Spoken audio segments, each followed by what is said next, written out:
And so it's really hard to sort of feel you're having a conversation, which I would like to feel I was having with you. And what we can't do is have actual chats. And I would usually have you work in pairs, but we can't do that. So I'm going to be asking you to do individual work from time to time, and then to post one or two of your responses on chat that other people haven't put up. So it's to kind of create a sense that at least we are talking with each other and it's not just all me doing this one way. So what I'm going to do is do screen share. And the handout is important because basically everything on the slides is in the handout. So with sometimes more detail, references, those kinds of things.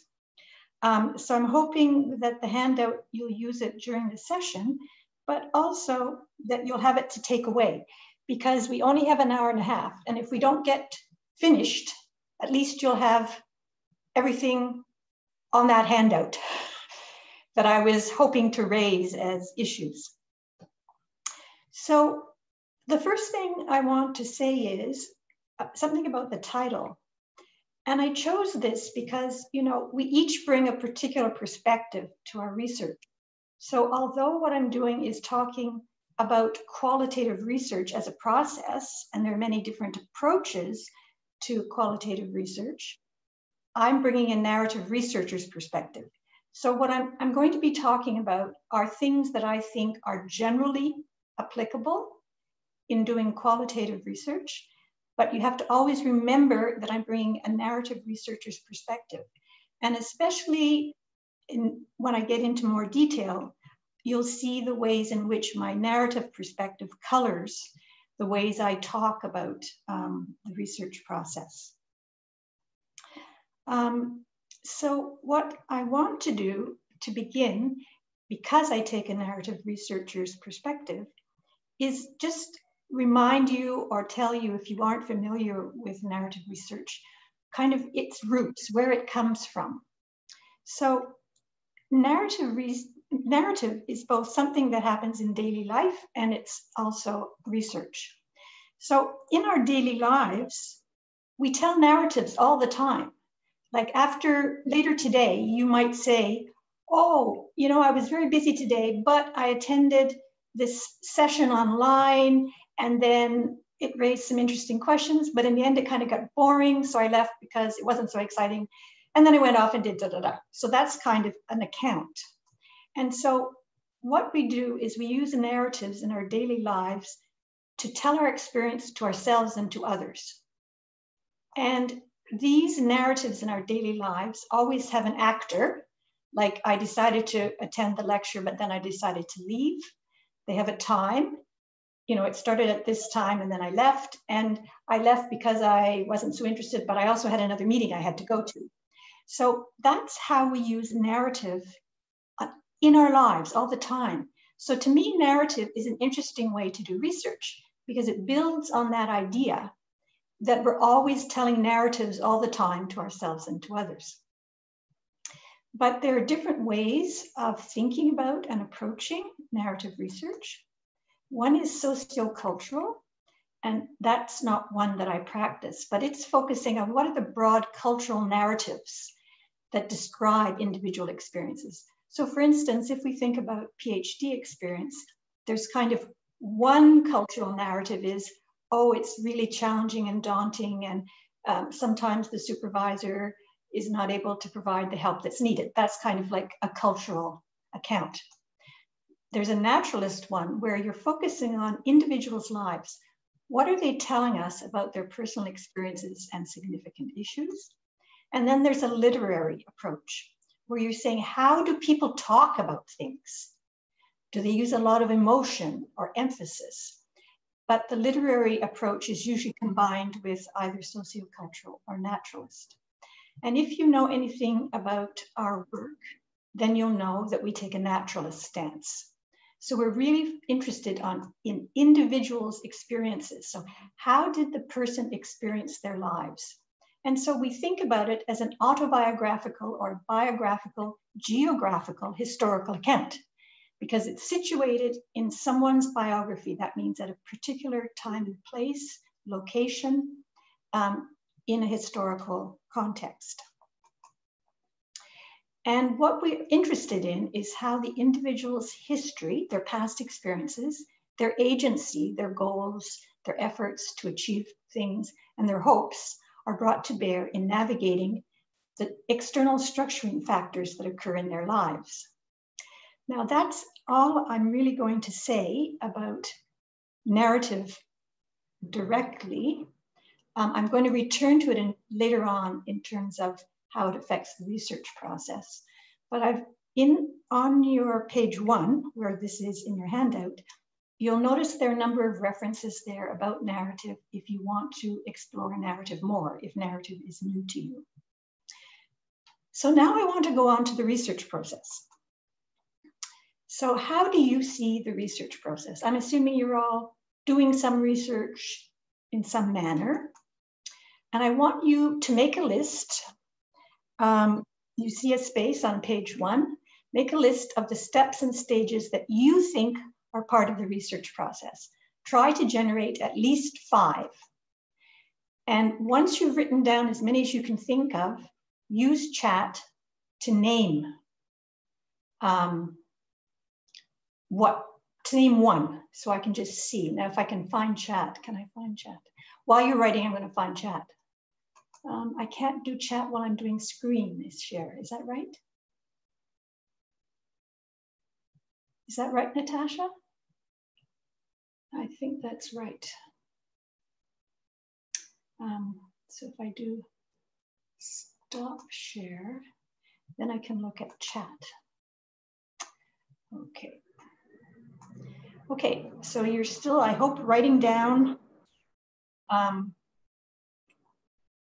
the steps that you see in doing research. And once you've got ones down you want to put down, would some of you offer, okay, lit review, okay. My first step would be asking questions. Moving so fast. Determine the problem I'm interested in solving, good. A research question. Background evidence gathering, literature review, research question, methodology. Okay, good. So identify question, lit review, method, collect, great. Okay, so we're all on the same page. Thank you, you could. So what I want to do now is give you my take on what that, now I have to go back to screen share. Sorry, I'm still so clunky about all of this. Don't worry, Lynn, if you want me to read out the chat. No, I think that's fine. People can stop now, thank you. What I wanted to do was to get a sense that we're all thinking on the same page. There's a whole bunch of things that you need to be planning. Everything from lit review, research question, I'm not putting an order in it yet. We've got data analysis, situating it, a whole bunch of stuff. So I think what you've come up with matches what I would say is the research process. And I may not use the same words as you, but I want to walk you through the way I kind of conceptualize it. And there may be a couple of steps that maybe you hadn't considered. And the acronym is PEP-COM-AIR, which is like terrible, but it's because I ended up with so many steps. So I'm going to quickly walk you through, you'll see this on page 2, these different steps, and then I'm going to go into depth, but I just want to walk through the process before I go into depth about each of the steps. So people put questions. So the purpose, what's the question that's driving it? What's the focus that's driving it? I think we saw that. Ethics, I don't know, I may have missed it. I didn't notice ethics being there. And what I want to focus on is not just the formal requirements, but also the lived practices of ethics. How do we act ethically? in doing qualitative research. Participants, I think we probably had that under methodology. I want to think about who is involved, what criteria do you use, and what kinds of recruitment methods are you using. Collect. Now, I hope this will be interesting for you. The question for me really is, how many tools are you going to use in collecting data? How often will you collect data? What mode will you use? What mediums? I'm going to come back to that in more detail, because I think as qualitative researchers, we don't fully draw on the range of tools that would give us a richer understanding of what we're trying to study. Organize. I don't know if any of you had this, I didn't see it, but to me, this is critical. Before you even start your data collection, what systems do you need to set up? How are you getting yourself organized so you can create a tracking system? Because if you do that, then you can manage, you can track. It's easy to report because you can go back to your records and you find out what you were doing. Analyze. So this comes up, I'm sure it was in that list. And the questions here to me become, what are you doing to ensure rigor from collecting evidence through to interpretation? Because you want to be sure you have good rigor, because then when you interpret, you can feel you have something important to say. You have a contribution to make to the literature. And then the last step, which I think many people don't really think about in the research process, but to me, it becomes really, really important, especially as social scientists, because if we're doing work about people, doing research about people, then we have to think, how are we using that research to help people? So how are you making your work and its quality accessible to readers? Or I could have said to listeners, but I didn't, I forgot. So those are basically the steps that I want to walk through. And I'm going to begin now with purpose. And I think that was one that many people had, so I don't think we need to spend a lot of time on it, but it's the purpose, the goal, the question. So the thing I want to highlight, though, that it's important to have a clear statement or question, because it's going to drive all your design decisions. It's going to drive the participants, et cetera, choice of participants. Excuse me, Lynn, can I just very quickly jump in? We had one question, someone asking, what do you mean by rigor? So if you can just very briefly. Yes, I'm going to come back. I'm going to come back to that in much more detail later on. But rigor has to do with the ways in which we create structures that we can explain everything we've done. So if someone's saying, well, how did you really come to that conclusion? You're able to say, well, this is what I did. And one of the challenges, and now I'm starting to do the stuff I was going to do later, one of the challenges for qualitative researchers is that many people think their research is squishy. Like it doesn't have rigor. It's not easy to see, how did you get from here to there? And that's one of the things I hope you'll come away with today, the sense that if you want to have rigor, then you can do things to work towards that. Going back to your purpose, you can modify your question during the design process, because of course you clarify your thinking during the design process. Oops.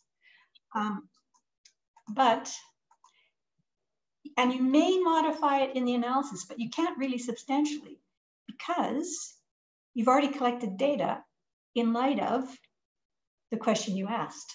So having a clear question is really important. So here's an example, and we're going to look at this example a little bit later again. How do social science PhD students navigate or perceive their PhD journeys? So, I mean, it's a question you might decide you wanted to explore. It certainly would be of interest to me with greater specification. But before that, before thinking more about that research question, I want to go into the issue of ethics. Now, we all know about the formal requirements for ethics, because if we're registered at a university and we're doing any kind of research, then we have to meet the university's requirements for ethical approval. And those requirements are usually set at the national level, but there's also more general ethical principles that have been agreed internationally. But the point being that there's legal variation by country. So the storage and the anonymity of the data are usually issues that are dealt with in the formal requirements, but they're going to be different in different national jurisdictions. And I think we pay a lot of attention to the formal requirements of ethics because it's such a visible part of the institutional process of research. And also, for instance, if you're doing your PhD, you often have to include in the appendix the ethical approval. But I think we don't talk enough as qualitative researchers about the lived practice of ethics. How are we negotiating our relationship with the participants that we engage in our research? And to tell you how I kind of this is the way I situate myself and how I try to, not just me, our team, how I try to live an ethical practice with the participants. So my starting point is that any data I have is a negotiated co-construction between me and the participant. Like I only have the story I have from the participant because he or she agreed to meet with me, because I've asked certain questions, because I've responded in a specific way. So going back to that notion of narrative, narratives are stories we tell people in particular times and places. And so the story that the participant tells me as a researcher might be different from the story they tell another researcher, because the other researcher will ask the question slightly differently, or maybe not probe in the same way. So if you think about that the two of you are constructing the data, then I liked Toronto's notion of practicing an ethic of care. We want to care for these people and for their stories because they're giving us a gift. They're revealing to us things that they may never have told other people. In fact, I've done interviews when people have said, oh, nobody's ever asked me this before. So because they're giving us a gift, we need to care for it. So of course, we need to be competent to know what we're doing, what we're about. We need to be attentive and responsive. And I suggest that we need to honor the gift by giving back in some way. I'm not meaning money, because that's not something that's always or even potentially useful. But here are some ways that we have tried to give back. So what we do is we ask the participant to choose his or her alias rather than us doing it afterwards. We say, what would you like to be called? We also always email a thank you whenever we have any kind of data collection involved. We also provide resources. So sometimes we'll send emails to the participants saying, oh, we came across a recent study that we thought might be relevant. Here's a summary of its implications for, if it's PhD students, for PhD students.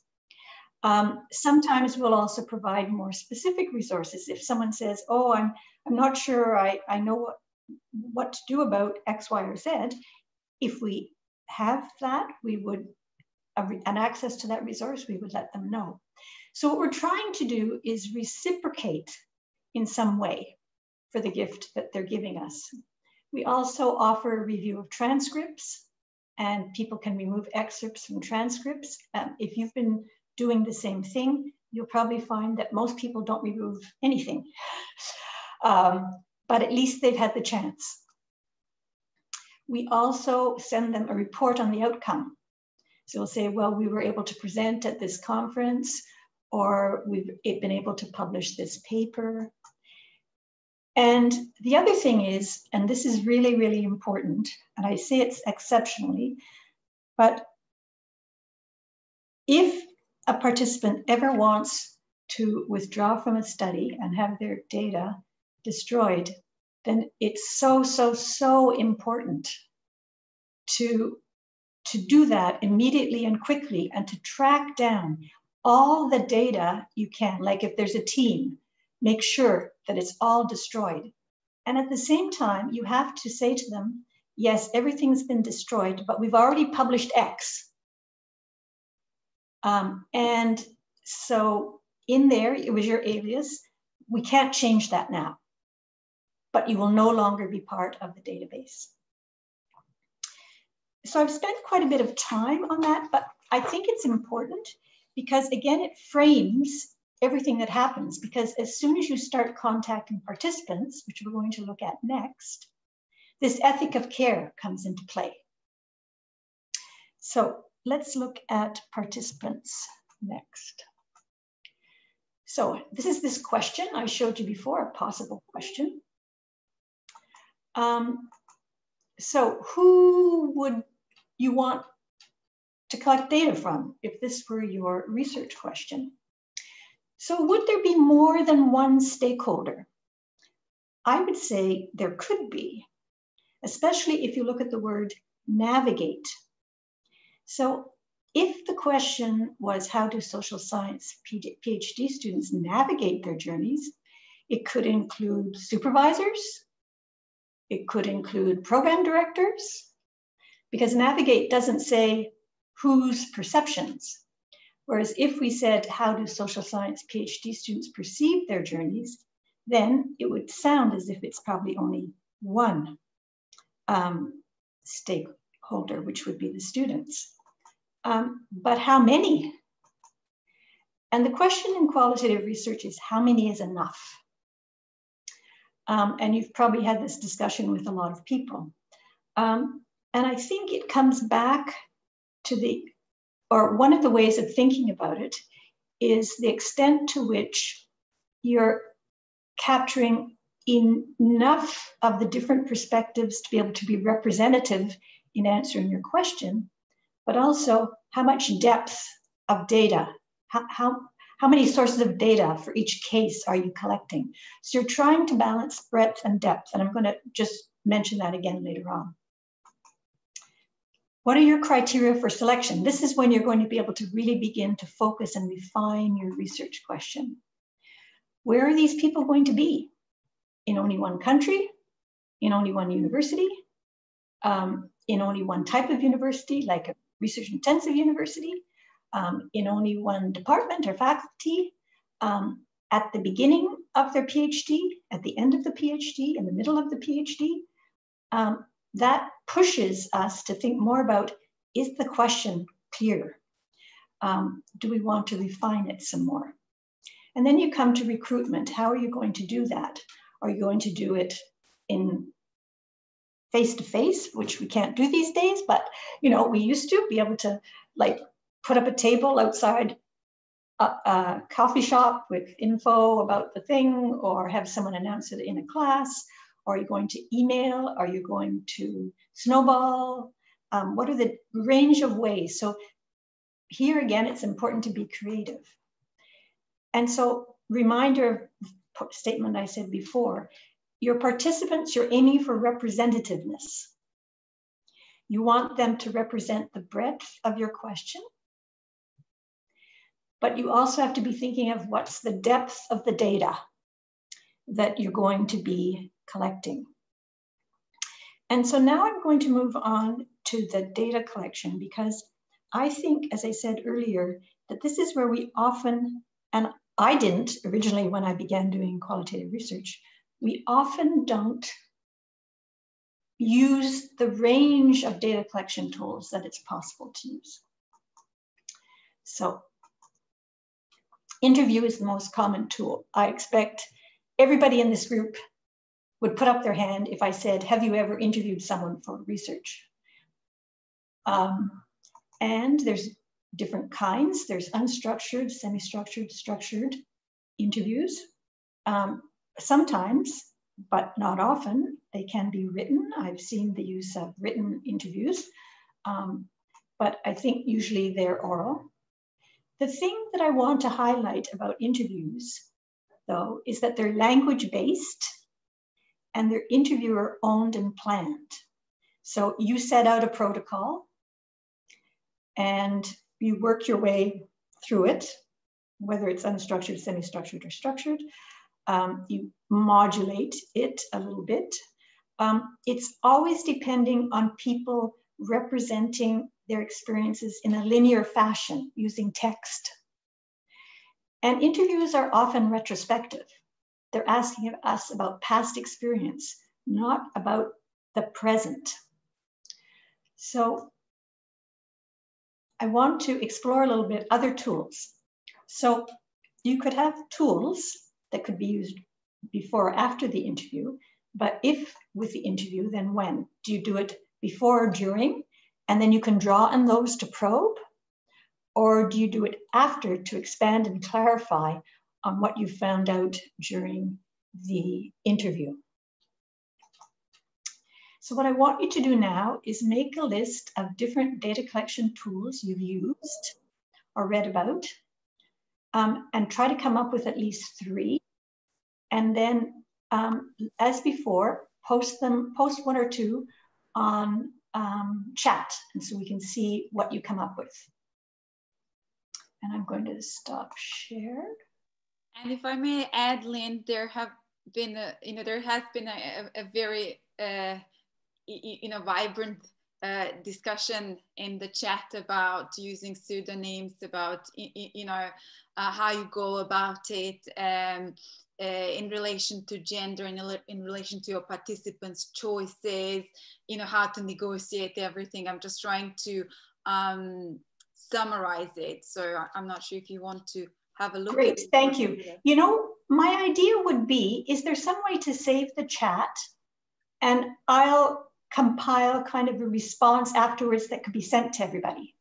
Okay, I can do. But the chat will be saved. Hi, it's Rebecca just chipping in here. The chat will be saved and I'll pass it on to you, Lynn. Perfect. So what I'll do is I'll respond to those comments, as many as I can afterwards, and make it into a document which can be sent to everybody who's here.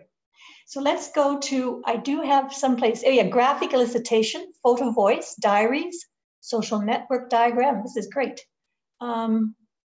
Drawings, photos, participant observation, document analysis, drawings, models. This is great. Okay, so you and I are on the same page about this.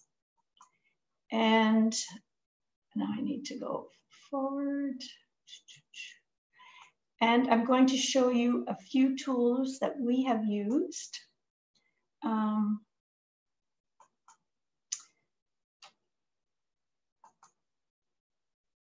Okay. So the things to consider when you're thinking about other tools is 4 things in my mind: combining, frequency, mode, and medium. So the advantage of combining data collection tools is you get some triangulation and you get some depth. Frequency, that brings in the whole possibility of longitudinal. Will you collect the same data more than once so that you can begin to see whether there are consistencies or differences, and also you can do some triangulation. Will the mode be written, spoken, drawn, snapped? By that I meant photoed. So some of you already noticed that. You put visual, and I call those visual methods, and you'll have noticed in the handout that I've provided some references and some Q&As to visual methods, because I think those are particularly powerful. Medium is going to be face-to-face, phone, virtual. And what's the value for us? we think they can be more interviewee owned. Because usually the interviewee does the activity or the task, and then you ask the person about that activity. It can capture the present as well as the past. I'm going to give you an example. So usually we have the interview. You could begin with a small number of demographic questions before, or you could ask for a CV after.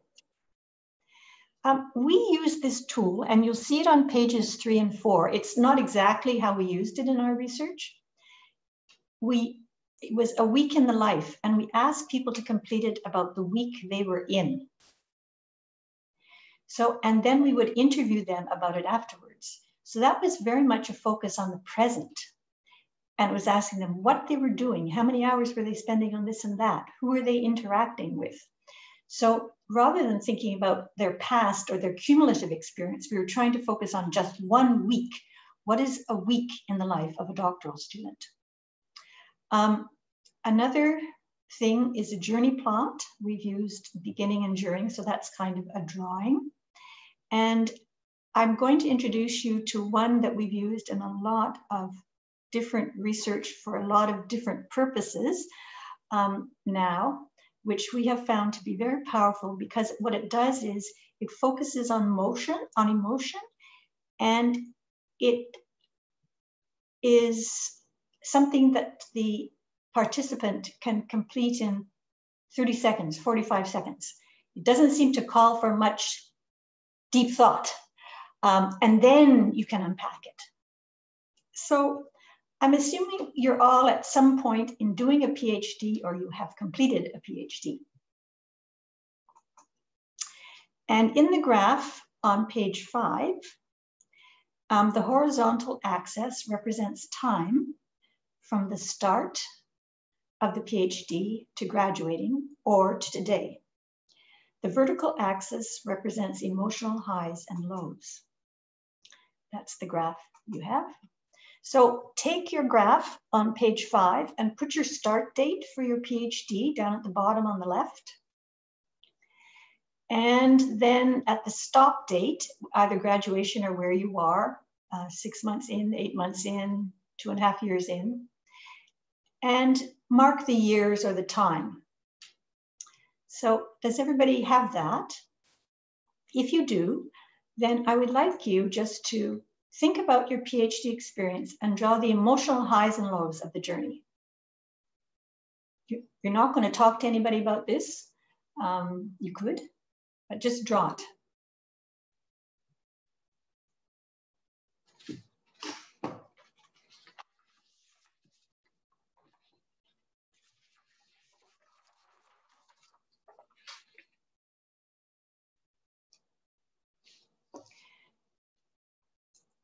Now, one of the things we have found in doing this exercise is it's quite variable, and people love talking about it. And this is a relatively common one, but I'm not saying it's common. It's a pattern that we see a certain amount of time. And it often involves, you know, not quite sure heading in, then, oh yeah, hey, everything's going well, then a number of ups and downs, and then at the end, usually, but not always, up. But sometimes it goes way down. And some people have ones that are mostly below the midpoint, other people have ones that are mostly above. But the point being that if you use this, it doesn't have to be for this purpose, it could be for another purpose. Then it creates the person already has a set of experiences in their mind. They've created something for you to talk about with them. And it lets you then prompt to find out about each high and low. So tell me about this point here at the beginning when you entered, you weren't sure, positive and negative. What happened? Who was involved? And why did it suddenly go up so high? What happened then? How did you feel? And what you do is you ask the participant to write in his or her own words, what the different points are. And then, so you have that drawing, and then you also have the interview. So what it does is it lets you ask a similar set of questions, but modified to each individual's experiences. So that's why I say it's more interviewee owned than just using an interview alone. The other thing is that, as I said, people seem to like to talk about these experiences. And even when they're 4 or 5 years after graduation, they still are able to draw this very, very quickly. So I could see from what you said in the chat room that you already have a good sense of the fact that there are many different data collection tools that we can use besides interview or alongside interviews. And what I hope I've encouraged you to do is to think about how can you use a combination of tools in order to be able to collect a richer representation of the individual's experience. And that will help you if you have small numbers of participants, because you'll be able to build, again, this word, more rigor, because you have more perspectives on each individual's experience than the interview alone. So from there, I'm going to go on to something that, as I said, you may not have had down, which is kind of the nuts and bolts of the research process, and in some ways is the least interesting. But for me, I think these next two steps, the organize and the manage, are critical.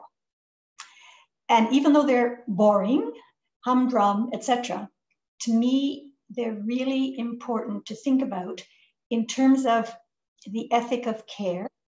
So for instance, say someone wants their data withdrawn, you need to know exactly where the data are. That's the kind of thing that comes up if you've organized and managed well. So let me go on to that. And the thing I should, oh yes, you'll notice in the handouts, I've put a number of Q&As about different visual methods that we've used, and also put some references for visual methods generally if you don't feel very familiar with them. So, organize. This is, as I said, this is kind of the boring humdrum part, but it's important. So the thing is to organize before starting. Don't start collecting data and then going, oh, I've got to organize this. How am I going to manage? And one way of thinking about it is imagine you're part of a team. Like if you're like me, you did your PhD about the thing you were interested in. So you're the only one collecting data. And I think I supposedly sort of kept everything organized. But as soon as you say, oh, imagine I'm part of a team, then you realize, oh, I can't just make it up on the fly. I've got to have some system for keeping track of things. And as I said, having this system of organizing before starting is also helpful for you in ensuring an ethic of care with the participants. So you know when you've communicated with them, how they've replied, what data you've already collected, where the data are stored, those kinds of things. So you want to create an organization storage plan, and you want to create procedures. This will also help you with rigor, with reporting what you've done and convincing people who do qualitative research that really you have a good, solid system for coming to the conclusions that you did. So you want to set up documents that are based on a plan that are going to track everything. Now we use Excel because it seems a useful tool for this kind of thing. And I'm going to show you a filled in Excel sheet after we've talked about manage. But that's where we put the dates and storage location for recruitment, like Did we email? Did we this? Did we that? How many times did we send out an email? Because sometimes you'll be asked that. Well, how many people responded and how many people actually participated? Those are the kinds of things you want to be sure to track. Consent forms, when you've sent them, when you've received them, where they're stored. Data collection, what interviews, where have you put the audio? Where have you put the transcription, et cetera, et cetera.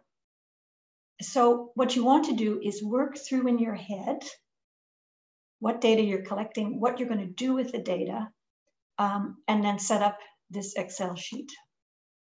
You want to also think about transcription conventions and write them down, because there are many different ways of transcribing if you're doing interviews.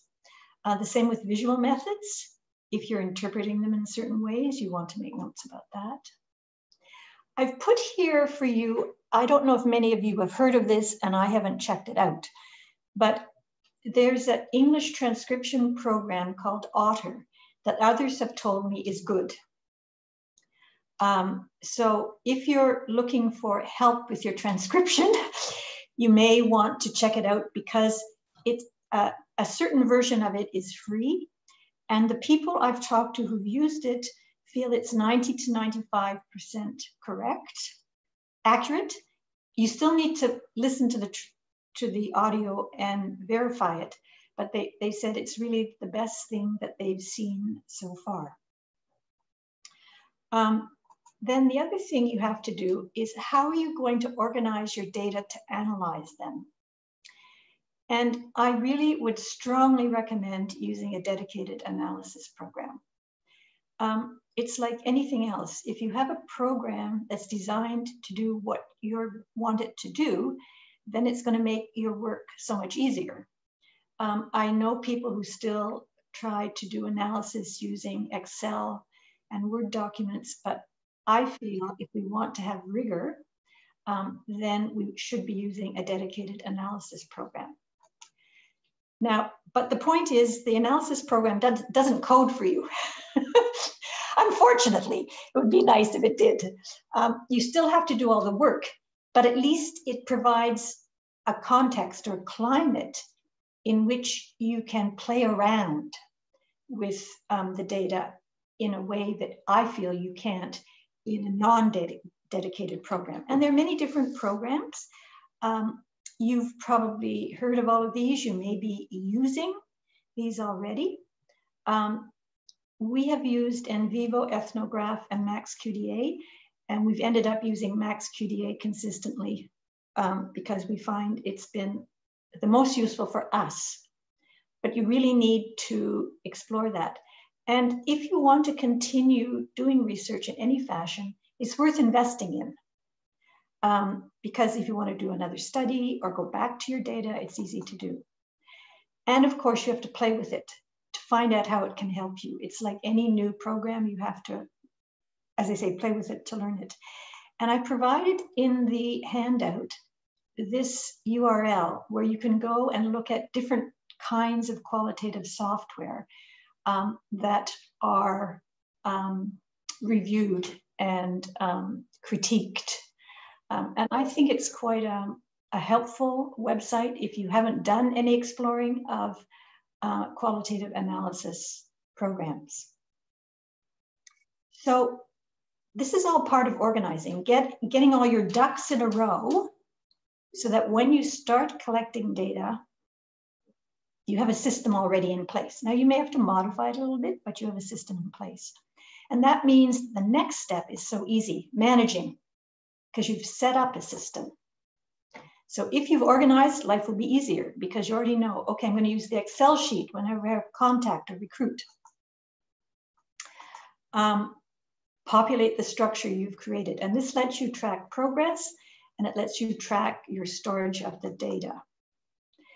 One of the things that I would suggest is really important, and you probably all do this already, but I think it's key, is use file naming conventions that are meaningful, like show the gender or show the discipline or something.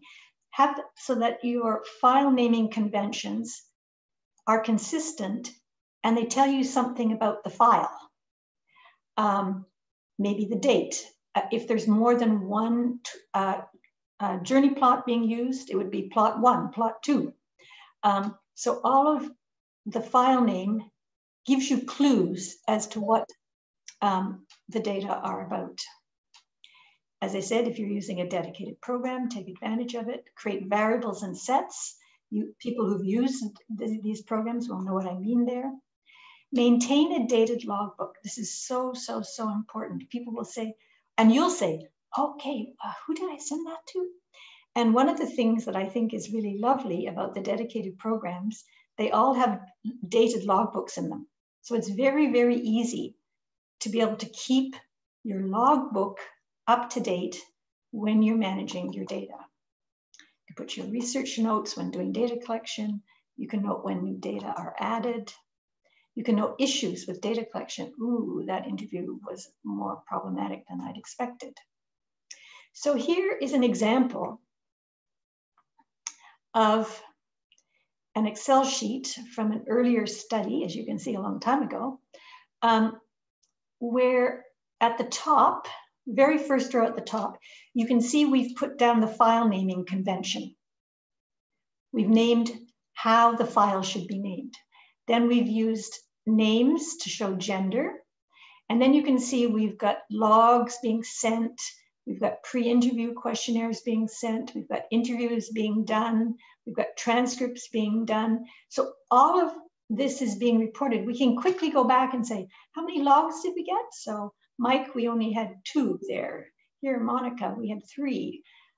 So it gives you a means of knowing where your data are. And this is aside from how you organize your data in your qualitative software program.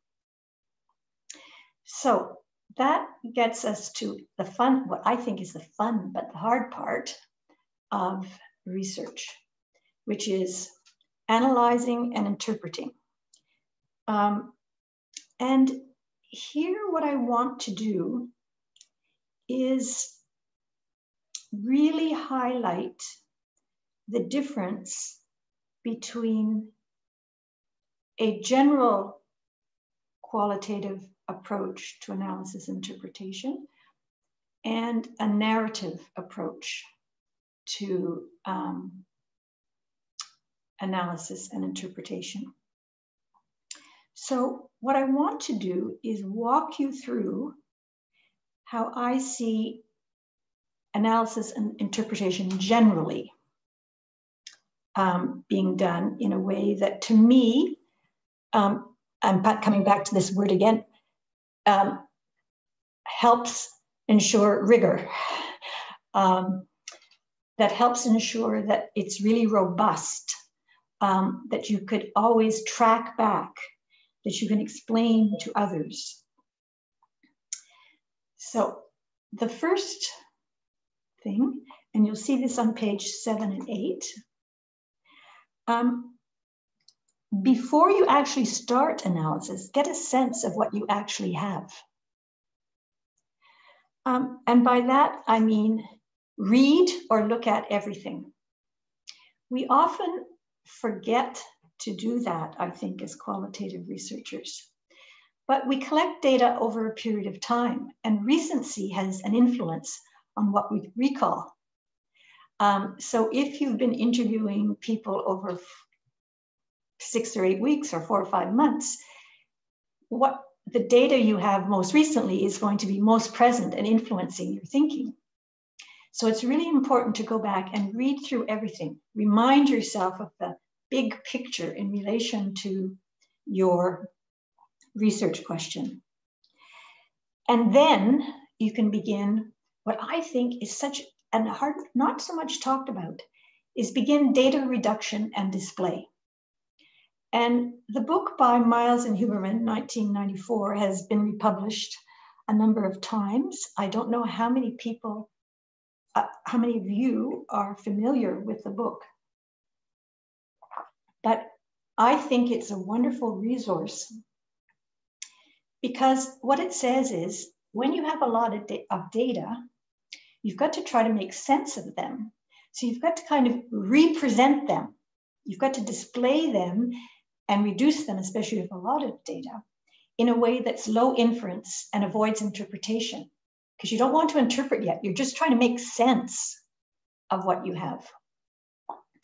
And the book by Miles and Huberman shows multiple ways of doing data reduction and display. I'm sure there are other books that are also equally useful, but this one, as I say, has continued to be reissued. So I feel it's still kind of a useful go-to book. So it's really important to do this generally, I think, data reduction and display, because you begin to be able to see the big picture, but in a reduced way, but staying low inference. And it's really important if you have multiple data sources. So if you have an interview and you have a journey plot and you have a weekly log, how are you going to represent those in a way that preserves what's unique about each and helps you understand the experience of the person whose story it is. Then after you've kind of done that, then you can say, what are the data saying? Because you have a sense of them, you've thought about how they're similar and different. And here, I know this sounds maybe too picky, but I think you should always code in context, having reread all the data. So for instance, if you started coding an interview and then you left it, then before you continue coding the interview, you should, in my mind, this is my view, reread the interview again. Put yourself back in that place before you continue coding. So that when you're coding having the big picture in mind. Because I think it's too easy for us as researchers, particularly if we've collected the data, to focus on specific answers, not thinking about what came before, what questions were asked of the interviewee that might have led to this kind of response. Again, develop a code book and code definitions. It's really important, especially when you're working alone, to write down what a code means. And that's one of the advantages of qualitative software, is you can actually create a code book and code definitions within the system and generate a code book whenever you want. And that's really an amazing tool. So what you want to be doing is not just coding, but saying, okay, when I'm coding this, what does this code mean?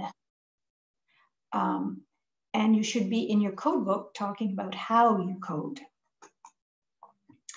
and regularly update it. So if you go back, because the thing is, you need to be thinking about stability. Like if you're coding over a period of time, is your interpretation of the meaning of the code different? Is it being modified by the answers you're looking at? So you want to implement different forms of verification.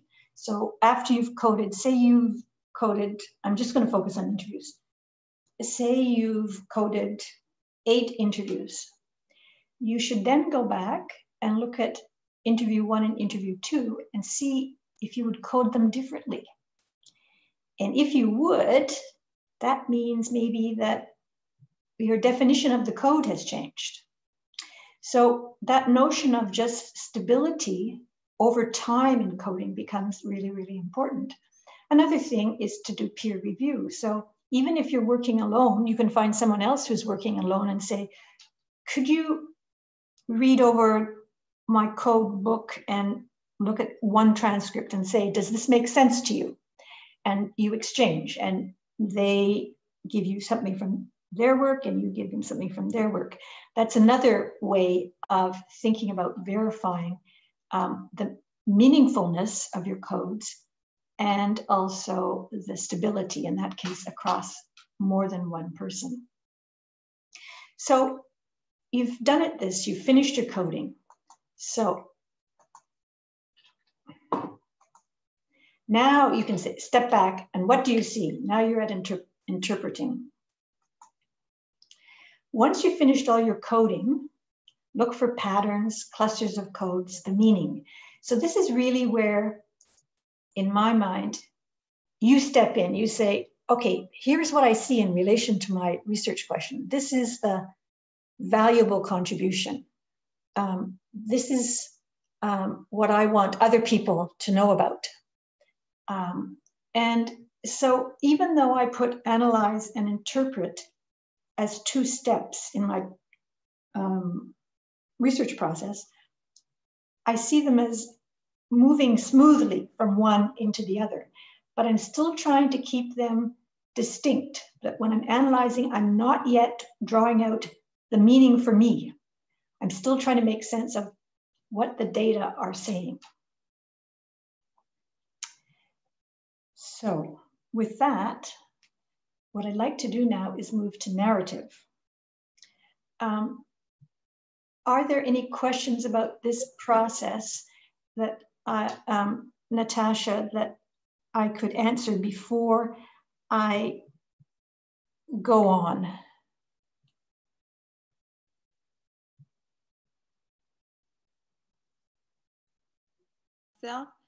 So Lynn, so would you like me to read out through some of the chat? No, only if it's about analysis and interpretation. Well, there are quite a few messages here. So there are questions, for example, are we supposed to use theoretical themes already existed or new emerging themes? Okay, I'm also, well, it very much depends on what you're doing. I think, I don't know the origins of that question. You may have some themes that are already present from the studies that you feel you should be looking for, in which case then you would look for those because you'd say that's confirmatory. But to me, I would never ignore emerging themes. Because part of being a qualitative researcher to me is, and one of the gifts of being a qualitative researcher is you're always asking why. And there's so much about human experience we don't understand. So for sure, I would pay attention to emergent themes. And to me, those are the most exciting. And they may not actually lead anywhere in the study you're doing at this point, but they could point to interesting future studies. So to give you an example of that in our own work, this is going back a long time ago. When we first started studying PhD experience, hardly anybody mentioned the role of personal lives. But we began to see this emerging in our data, and we're going, oh, this is really interesting. People haven't been talking about that. And that led us to use a visual tool, which in fact I've described in the handout. It's the card exercise, where we thought, okay, we have to understand more about the connections between work and the rest of life and relationships. So that's an example where at the time we weren't aware of it, and then we saw it emerge and we were able to do something about it. And since then, more and more people have taken up that point. I mean, we aren't the only ones, about the interaction that's constant between PhD experience and the rest of our lives, or not my life now. My PhD is a long time ago, but it was very much a part of my life at that time. I mean, it's one of the reasons why it took me 9 years to complete my degree, because there were a lot of things going on in my personal life that made it incredibly difficult to keep a focus on my PhD. And surely many people would relate. So I think I'll just read through a couple more, and then only one more, because we need to, sorry. Because as we said, we would go through all the questions, and you very kindly agreed to have a look at it. So that's really precious. Okay, so for example, I'm just reading the last one. So how would you code a narrative if you're not thematically analyzing it?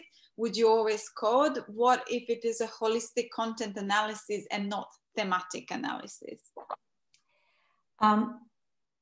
I find it, I'm sorry, that's a hard question to go into, because remember, I'm using a narrative perspective. Yes, yes, that's right.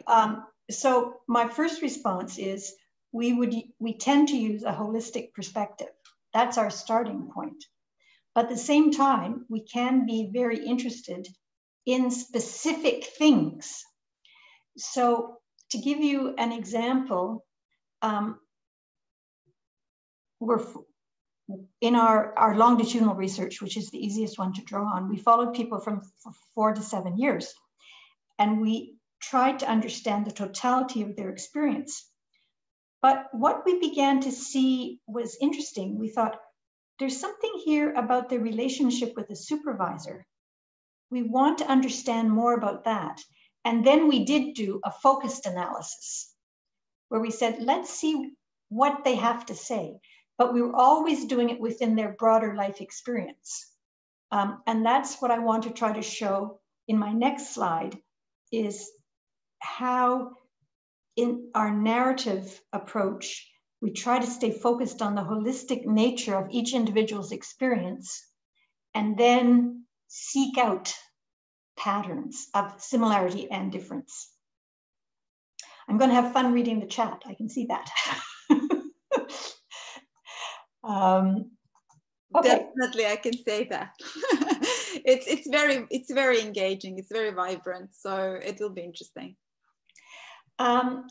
So, I mean, really, this, you see, when I do this face to face, it's a day, and then there's time to explore these questions. Okay, so for us, the very first phase is individual cases, synthesizing yet preserving the uniqueness of the account.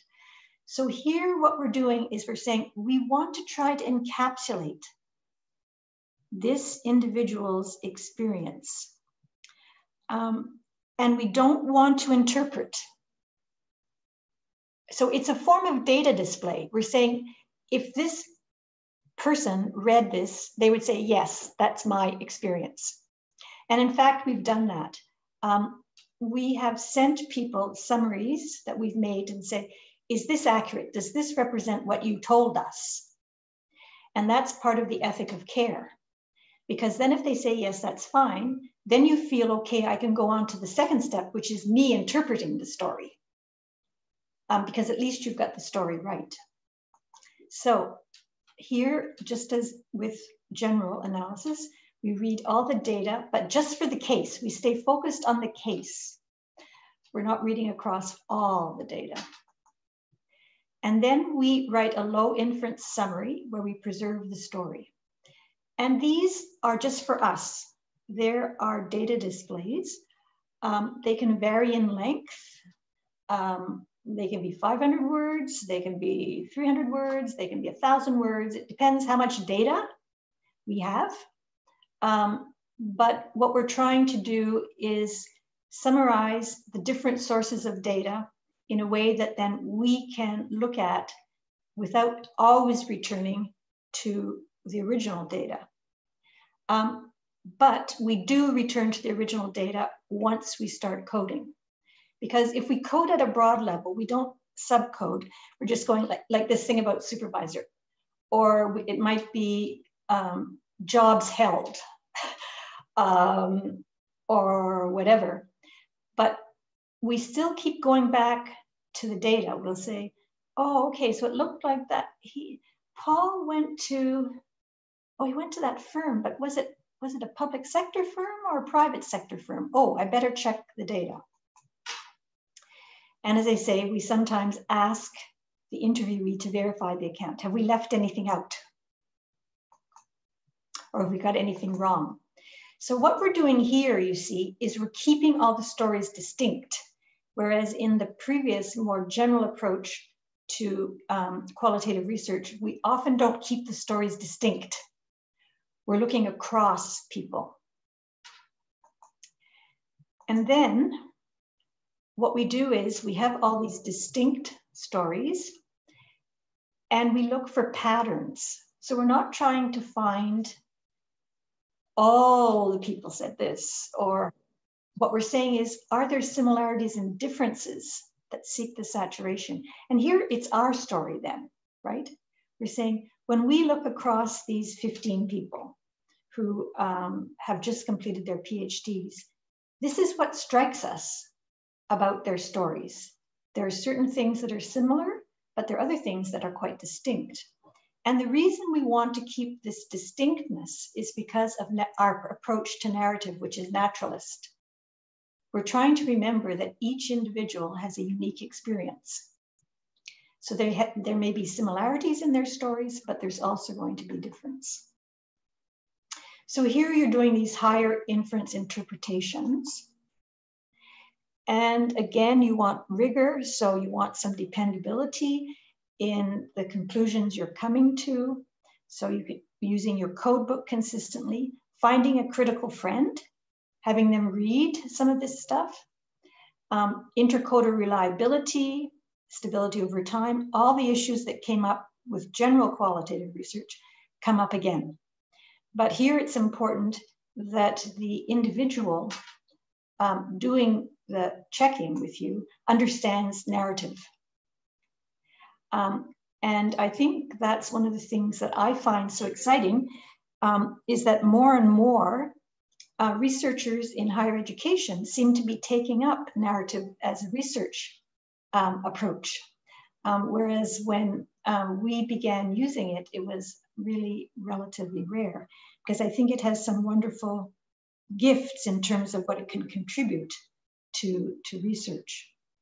So you've done all this work, you've analyzed and interpreted, and what we often don't include, I think, in the research process, which to me is really, really important, is how we represent or report the results of all this work. And so I'm going to give you my take on how we do it, and it's very much influenced because of my narrative approach. So we often see quotes used in qualitative research, and we very rarely, if ever, use quotes. And there's a broad reason for that. And that is that it's too easy for them to become disembodied and decontextualized from when they were told and by whom they were told. And we're not alone in saying this. I mean, one of the things that is interesting is there's a little bit of exploration in the literature about quotes and this notion of scientific reporting and artistic license. How do we manage these, right? We're representing other people's lives, and it raises ethical and aesthetic issues. And there's this interesting article by Corden and Sainsbury that says people rarely explain the choices for the quotations they use. I mean, we just kind of use them. That there's a lack of conceptual and theoretical basis for their use. Because, and this goes back to rigor, you could cherry pick quotes, if you know what I mean by cherry pick. You know, we can almost always find a quote for what it is that we're thinking about and wanting to talk about. And so to me, that's one of the issues around the use of quotes. I'm not saying that you should stop using quotes. I'm just trying to raise it as a question that if you're going to use quotes, could you explain how you've decided to use them, why you're using these ones, etc. We use a different approach. We rarely use quotes. We use narratives instead because we're trying to get at the totality of the person's experience. And I'm going to show you one of those shortly. And minimal or no use of participant quotes because we think of them as disembodied and decontextualized. The reader can't know the background, who the person was. We have a few exceptions. If someone has already been cameoed in the paper, so for instance, if we've already told Mario's story, then we might say Mario said, because then the reader can make sense of that quote in terms of Mario's broader story. And then it's usually only a few words. So we might say, he said his supervisor was brilliant. So we're capturing that word brilliant because it's like an emotive word. And it says something about how he viewed the supervisor. And we will also use quotes if we're doing a literary narrative analysis, if we're comparing the ways people talk about things. But that's really very, very rare. We don't do that. Instead, we tend to use images. So we've had papers where we've used modified journey plots. We never use the journey plots that people created themselves. We will redraw them and write out any kind of personal revealing details. But we use images because those represent what people have told us, and they can tell a story in powerful ways.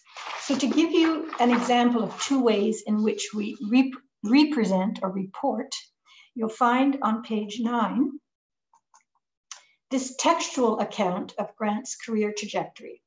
So it's drawn, it's a low inference description of his experience after doing his PhD and then graduating. And you can see that because it's textual, and you don't have to read the whole thing, you're getting details about his life, the reasons for things happening, and time. You can see time influencing things and how his family's experience influences him. So this would be an example of a cameo that we have in a paper that we've submitted recently. But we also, in this paper, submitted a visual representation of Grant's career trajectory. And this one, it also tells a story through time, but it tells a very focused story. But what it highlights that's not so easy to see when you're looking at the text is the size of the organization, the country, whatever. So here you can see we've taken we've used an image to tell a particular story about his movement in his career trajectory, because that's what the paper is about, is how after graduation, people who go outside of academia often change jobs and sectors in ways that those who stay in academia don't. They tend to be less likely to move once they get a permanent position or a position leading to permanence. So the very last part of representing and presenting and reporting is analysis. How do we report our analysis procedures? And I've talked a lot about the importance of rigor. And that's why I want to come back to this now, that I believe that I want other people to really understand, to feel they understand how I've come to the conclusions I've come to. And the issue to me is that the analysis is often a weak area of qualitative papers. People don't say a lot about it. They say they analyze for emergent themes, or they coded for And that means that both general qualitative studies and narrative studies are not always viewed as rigorous and robust, because people can't understand, people who don't do qualitative research or narrative research don't and shouldn't be expected to understand what the process of analysis interpretation involves. And so we don't describe it very well. Narrative, many people don't understand what narrative analysis means. So for both general qualitative research and for narrative research, if we want to show rigor and robustness, then we have to really be sure that we write in our papers about the analysis in ways that are easy for other people to understand. So they can say, oh yes, I can follow that. If you use visual methods, again, it's important for people to understand how visual methods are used and interpreted, because again, that's not something that many people should be expected to know. And for narrative particularly, I think it's important to make clear what's distinct about analysis because of a narrative approach. Because even if you're a qualitative researcher, you don't necessarily understand narrative. So what I'd like to do now is pull everything together, and I want to get you to think about the key takeaways. I hope there's some things out of the last hour and 20 minutes that you have found useful for your own practice. And what I'd like you to do is, and this is on, I can't remember what, I forgot to put the page. Wait a second.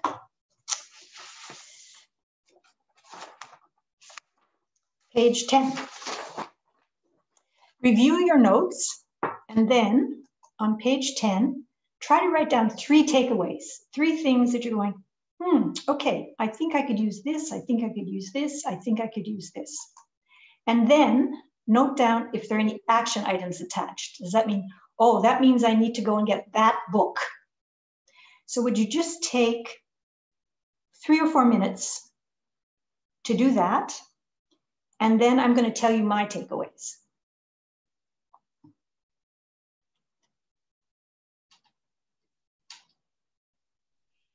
Now, ideally, we would have background music. Really that would be nice. Can Zoom do this yet? Yes, some smooth jazz or something very, very non-intrusive, you know, in the background. So I'll just, you know, not talk. You could send it into Zoom and say we need this for when people are doing individual work. Yeah, I think recently, yes, I was at one conference that actually had music in between, you know, and also every time when no one talks, they would play some background music.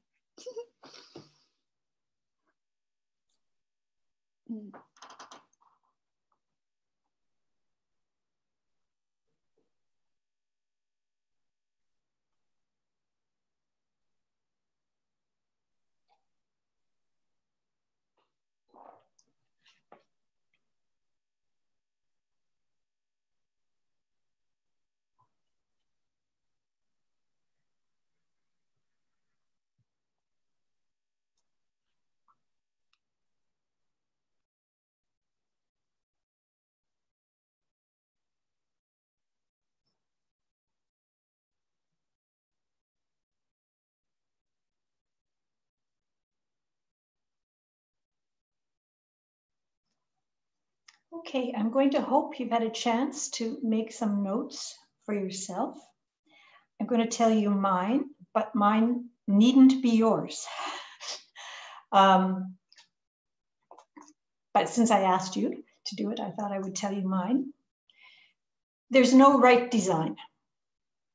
There's only thoughtful, well-articulated decisions and rationales.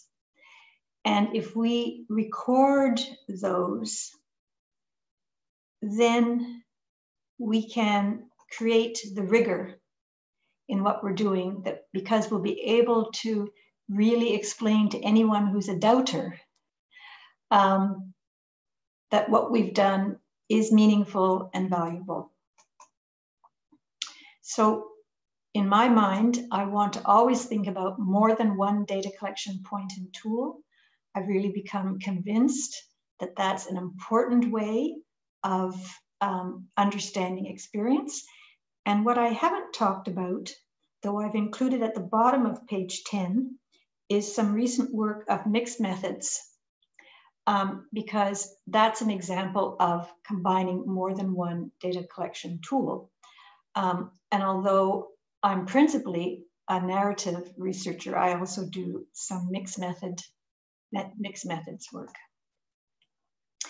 Remember to do careful organizing and managing. That's the piece that's so easy when you're working on your own to leave out. And just say to yourself, there's a team here. I can't see them, but there's a team. Or someone's going to come and join me shortly, and they need to be able to understand what I've been doing. Ensure that you have a robust analysis process, and that you really keep going back to the data, trying to code in the broad context, to really ensure you've remained in your coding situated in the broader experience of the person. And a clear, thorough report of the analysis. So in closing, what I just want to remind you, don't forget the Q&As about the different kinds of methods, particularly visual methods. And I hope that the different references that I've provided will be useful for you if you're wanting to follow up in any way. And I have to say, I'm so sorry that I haven't actually been able to see any of you.